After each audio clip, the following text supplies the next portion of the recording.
My friend, today let's talk about the basics of setting up a beverage station. And you want a beverage station so you don't need to play bartender during your whole party.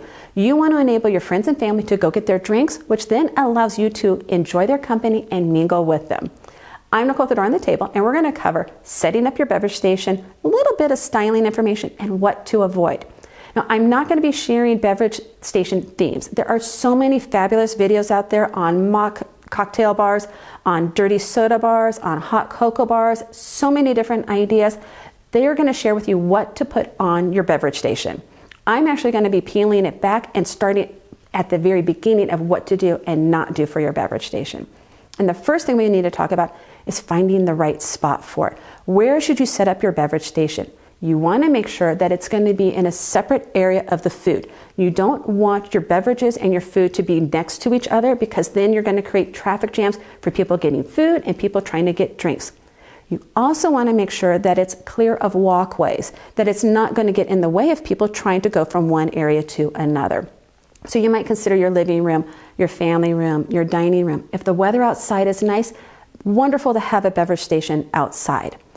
Kind of going along the same lines of not having your beverage station next to your food, don't put your beverage station in your kitchen unless it's completely unavoidable.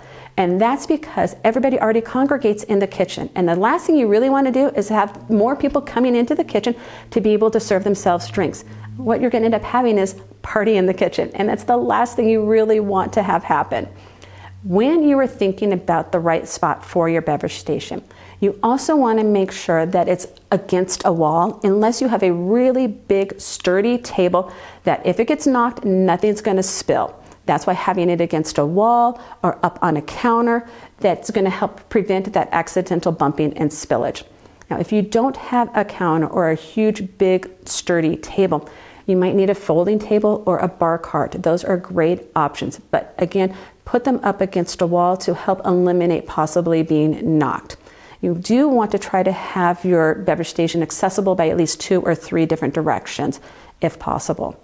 Then if you're going to be serving something hot, like hot cider or hot cocoa, that you're going to need a crock pot or a kettle for, you want to be next to a plug. Same thing goes if you're going to be having an ice machine. Make sure that you set up your beverage station close to an outlet. Once you've picked the right spot, we then need to talk about the essentials for your beverage station. What does every single beverage station really need to have on it as a base? First, you want to make sure that you've got ice. Always need to have ice for a beverage station. More ice than you think you're going to need, because you're going to want ice to help keep the drinks cold, but you're also going to need ice for your guests to put into their drinks. Next, you're going to want water. Always have water available for your guests. Then non-alcoholic beverage, and then alcohol, unless you're doing a completely non-alcoholic theme party. Now let's cover the flow for your beverage station, because you do want your guests to go through the beverage station in one direction. You really don't want them coming from 2 different directions and then bottlenecking in the middle. The first thing you're going to be setting out are your glasses and cups, and that's going to depend on what you're going to be serving. Are you going to be providing wine, so you need wine glasses? Are you going to be providing a punch, so you need plastic cups? What drinks you're going to be providing is going to kind of help dictate the types of cups and glasses you're going to have out. You do want to make sure that you've got enough glasses and cups for each guest initially. You might need to have some as backups, because sometimes somebody wants a second beverage and they're not going to be using that same glass that they first picked up. Next is ice. You want the ice next to the glasses. That way your guests can fill their glass with ice if that's the kind of drink they're choosing. You also want to make sure, if you don't have an insulated bucket, that you have something underneath it to be able to grab and catch that condensation. The next thing is going to be your water, then your non-alcoholic beverage, and then the alcohol beverage. So we're kind of going in that same order.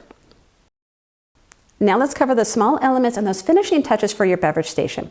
First, if you're going to have more than 8 people, I think it's a really good idea to have beverage markers or drink charms next to your glasses. That way your guests can easily identify what drink is going to be theirs. Because we've all been to that party where a couple people put down their cups, and next thing they know, nobody knows which drink is theirs. That way, when you have markers and drink charms, your guests can immediately identify their glass and go through the line. Next are going to be the utensils that you're going to need on your drink station. For your ice bucket, it's great to have tongs or a scoop. In fact, I picked up this ice bucket at Target, which I love. It's insulated and it comes with a scoop that hangs on the side, so that scoop should not be walking away from it. And your guests can easily then scoop out the ice to put into their drink. You're also going to want, if you have wine or beer, to make sure that you've got bottle openers available, easily accessible for your guests. Another thing is when you have your beverage containers, like the one behind me, your guest is not going to know what's inside of it. So it's a good idea to take a dry erase marker and write on it what is inside, or identify it in some other way. Maybe you've got a hanging tag, some way to identify the beverage that is inside of the container. That way your guests will know if it's alcoholic, non-alcoholic, and if they want to drink it or not. And then the next thing is, if you're going to be providing a mixed drink bar where your guests can create their own beverages, maybe have an idea of a menu or two, which, backing up, when you're creating your basic beverage bar, do not provide lots of drink options. Keep it simple. I know some people have said, hey, throw everything out there, but I come from the idea of the more you're putting out, the more it's going to overwhelm your guests and it's going to bottleneck the beverage station. So with your non-alcoholic, 2 or 3 options: beer, 2 options, wine, a red wine, a white wine, and maybe a dessert or bubbly if you're going to be having something sweet. And then when it comes to your liquor, your spirits, just 2 of them, mixing with that non-alcoholic drink that you have. Limit the choices. Will spend less time at your beverage station, and then your guests will have more fun mingling and time to visit with each other. Now, coming back to those elements to put on your beverage station, garnish is a great option no matter what you're serving. Just 2 or 4 different garnish options, but make sure that you've got the picks, the forks, the spoons, whatever is necessary to serve that garnish. And then the last thing I like on my beverage station is cocktail napkins, because a lot of people really do like to have a small napkin with their drink. That way they can go pick up that napkin at the end of the beverage station line and they move on and they continue to have a good time with the friends and family around them. Now, if you do want to decorate your beverage station, I would again keep it super simple at first. Just a simple bud vase or maybe 1 or 2 decor elements. You don't need to go overboard the first few times that you're having a beverage station. Get the basics down and then you can build from there.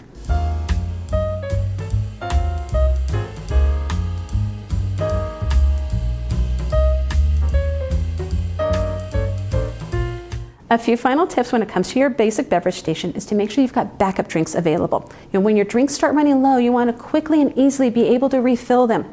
The same goes for ice. Have lots of ice available. Once the ice in your ice bucket starts running low, or maybe the ice that you're using to chill your drinks is melting, you want to quickly and easily refill those. You also want to make sure that you've got 1 or 2 towels on hand in case there's any spills or drips that can easily be cleaned up. You also want to make sure you've got some extra cups or glasses available, because oftentimes a guest will decide they want a different drink, or maybe they've lost their glass and they go back to the beverage station and they're grabbing a new cup or glass. So you do want to have a few extras available. That way you're not washing dishes and trying to get something for your guests to be able to drink out of. And my final tip is have fun, enjoy yourself. That's the whole reason why you're doing a beverage station, so you don't have to play bartender. I hope you enjoyed this video. If you did, please give me a thumbs up. It really helps my channel. Don't forget to subscribe so you don't miss my next video. And thank you so much for hanging out with me today. I look forward to seeing you next time. Bye.